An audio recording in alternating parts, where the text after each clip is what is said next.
From the Bob Mills Weather Center, the Oklahoma weather expert, David Payne. It is getting downright scary in western Oklahoma. People are on edge, and understandably so, because you're tracking these fires still going on. Still burning, not as big, not as bad as what we had earlier today. The wind has come down, our temperatures have come down, and our humidity's increased. So that really helps fires, right? Firefighters to get on these things, but they're still burning.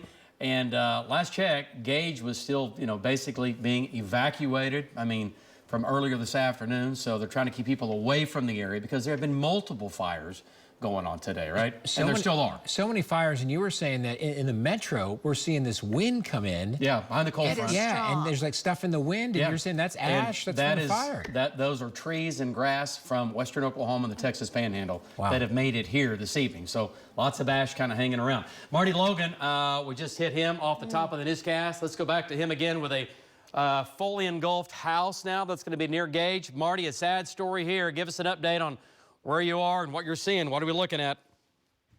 Yeah, I was headed to the house, and here somebody's home on the north side of the railroad tracks, west of Gage, just a few miles. I'm going to widen it out there. You can see them lobbing water on this structure fire.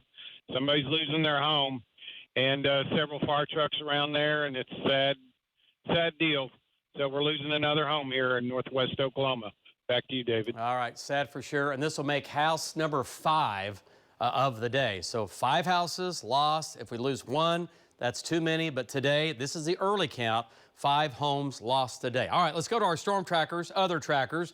Let's go to Tom Pastrano. He's down on the fire line here. Let's find out exactly where he is, out near Gage as well. And Tom, house fire close to you going up. You're looking at the line, slowly making its way to the south. Go ahead.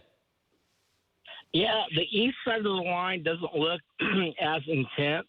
This west side, it picks up, but then it goes down. There's still a lot of smoke getting through my throat. Sorry.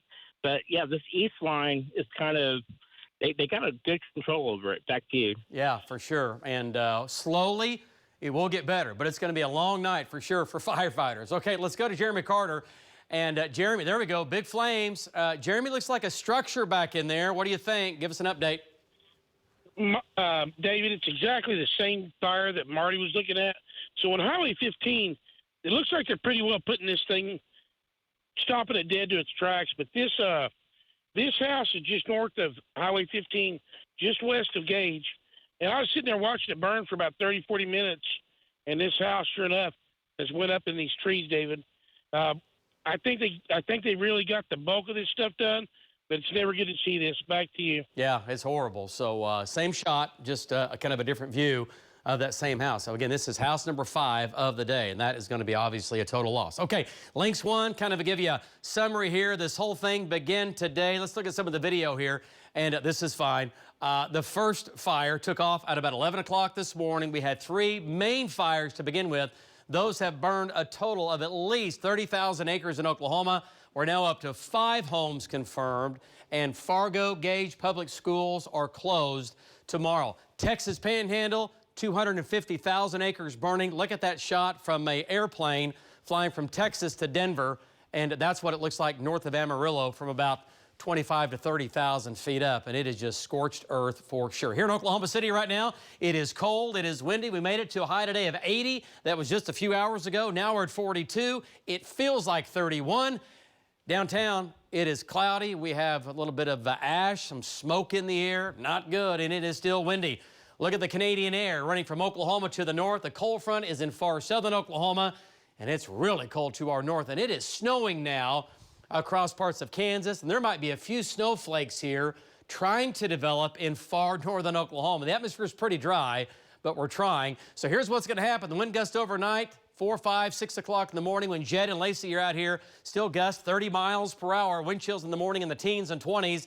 The wind slowly decreases tomorrow afternoon. It will come down, which is exactly what we need. All right, good news going for sure with that. Lows tonight around the metro, upper 20s when you get up in the morning. Wind chills will be in the teens in the morning in Oklahoma City. So remember the coats? Remember those? Yeah, break them out.